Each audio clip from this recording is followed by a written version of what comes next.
Well, new partnerships are helping the district attorney's office tackle crime in New Orleans. One of those partnerships involved a former police chief bringing his talents back to the Big Easy to help fight crime. WDSU's Brittany Werner sat down with the former NOPD Superintendent Michael Harrison to get a closer look at how the partnership works.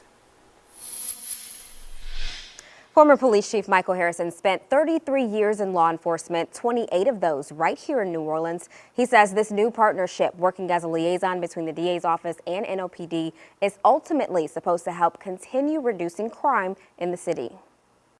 One of the best to ever do it in this country is consulting with us so that we can build better cases. There's a mission behind this partnership between former NOPD Chief Michael Harrison and current District Attorney Jason Williams. Crime went down in the city of New Orleans when he was here.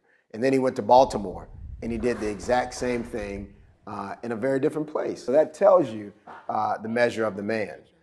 He was able to find success in two of the most difficult cities when it comes to crime.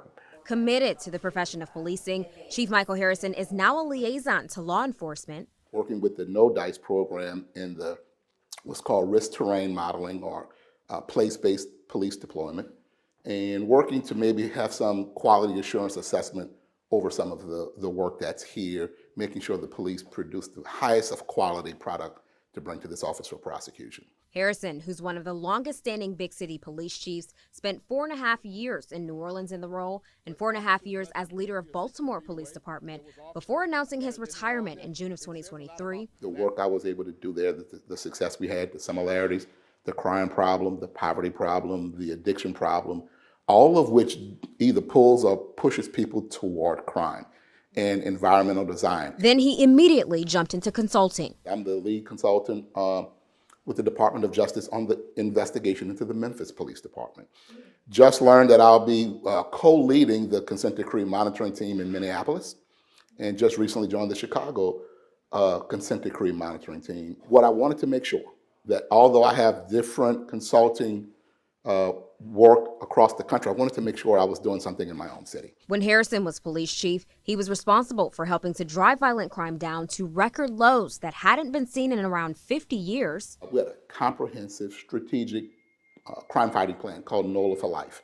And it was both enforcement and it was helping young men have a pathway away from crime. So while we were enforcing the law against those who were committing violent crime, partnering with the DA's office and the U.S. Attorney's Office and all of our federal agencies as one team, we were also with community partners helping young men say no to crime and giving them a pathway away. He says the success was largely due to the department pulling all of their resources together, and it became a national model of how to effectively reduce violent crime while constitutionally policing. Using best policing, national best practices to deliver policing services, doing both at the same time while under a consent decree. We asked Harrison what differences he notices in the current makeup of NOPD. I know that the New Orleans Police Department, like Baltimore and other agencies, are dealing with manpower shortages. It's drastically a smaller department than it was 5 years ago when I left. But they're doing a marvelous job with what they have. And he wants the community to know that he, along with local leaders, are doing their due diligence to develop a safer environment for New Orleans. It's not them, it's not us. We're working together as a team, and they should have confidence and trust in both their police department and district attorney's office, because the work we're doing for the people of New Orleans. Chief Harrison thrilled to be back home helping the city of New Orleans with crime fighting. District Attorney Jason Williams says this just scratches the surface on the many changes in his department, and they plan to announce more partnerships in the coming months. Brittany Werner, WDSU News.